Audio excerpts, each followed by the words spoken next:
Hi guys. Magluto tayo ng burger ulam patty.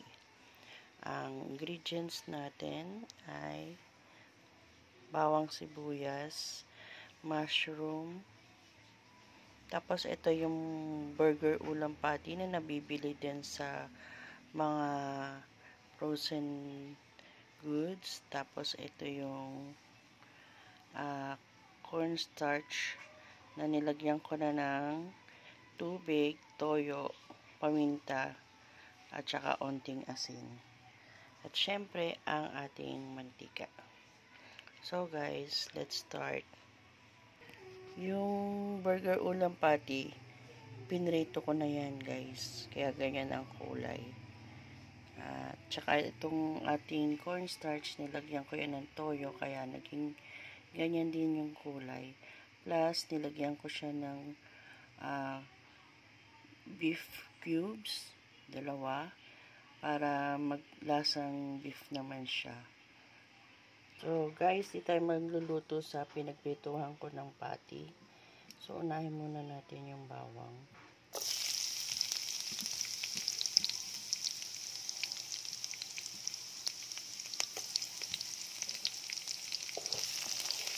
Unahin natin yung brown.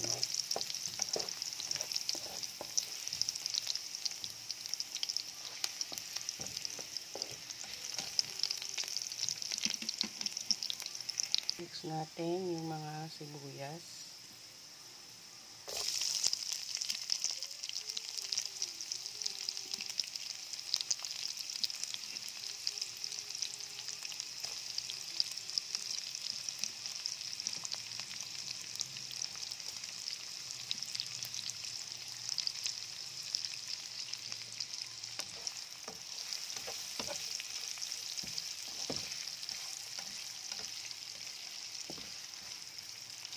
Lutuin natin maigi yung sibuyas yun.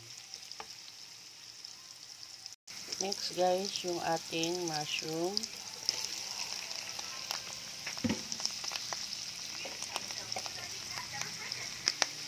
Ayan guys, lutuin natin maigi yung ating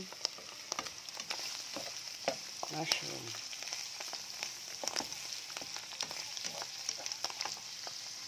Ayan guys, so ilagay na natin yung ating harina at antayin natin lumapot. Harina na may tubig, na may toyo. So guys, ayan. So, antayin natin lumapot yan guys. So ayan guys, so ilagay na natin yung pinirito nating patty. Ayan.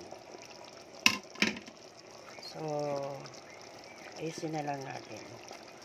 So, ayan na guys. Luto ng ating ulam burger steak mala Jollibee. So, madali lang to guys. Kayang-kaya nyo itong gawin. So, thank you so much for watching.